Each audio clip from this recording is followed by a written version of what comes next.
doctor. Throughout history, many unsighted men and women have gone on to achieve great feats, and South African-born global adventurer Hein Wagner is destined to join this group of inspiring leaders.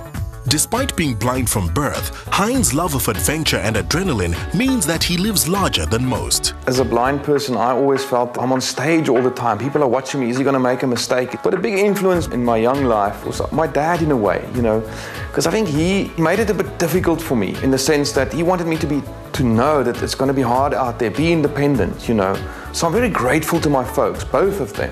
They treated me as an ordinary kid, I was allowed to climb trees, to do the ordinary things, get onto my Butch bicycle, cycle up and down the driveway, did all sorts of naughty things, and they allowed me to be me.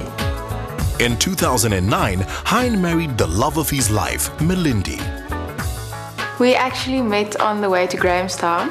I studied drama, and so in my first year we did a production there, and Hein was also in a show which was based on his life experience, and we were on the same little bus to Grahamstown and started chatting, and I sort of helped them around, and that's about 8 years ago, so the rest is history, as they say.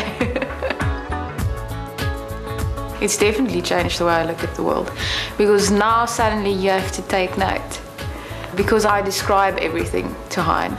I tell him where we are, what the sky looks like, and suddenly you look at life completely different and you take in so much more.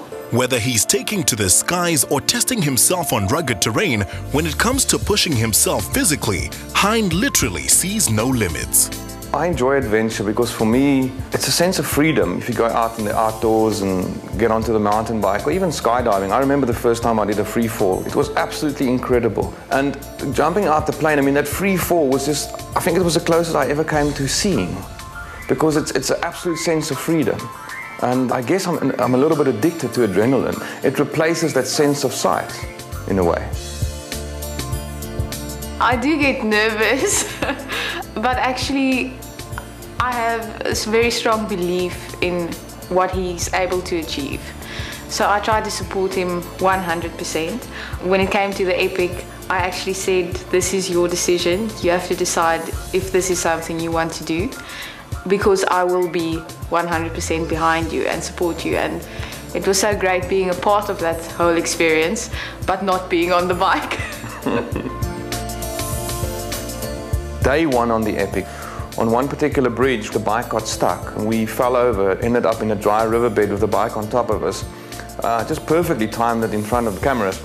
And I was getting up and I thought, but hey, Hein, we've been into this thing for 15 minutes. If this is what it's going to be like for 8 days, I don't know, I'm not so sure if this is what I want to do. Came day 5, day 6. Day 6 was probably the hardest. By the second water point, I was sobbing like a child. I was in tears. I just emotionally, physically, it was off the scale, and I just simply couldn't cope with it anymore. So shed some tears, back onto the bike, was crying for another 5 minutes, sulking, sobbing, and yeah, we made it through it. And although he's celebrated for his perseverance, Hein puts his success as an athlete and motivational speaker down to the way he chooses to see the world.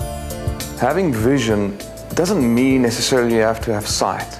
You see, you have to be able to look beyond the obvious. My mission and vision really is to inspire as many people as I possibly can throughout my life.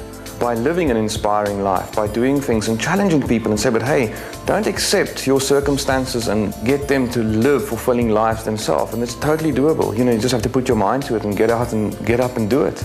With so many extreme adventures still to tackle and people to inspire with his powerful story, this visionary has no plans of resting on his laurels.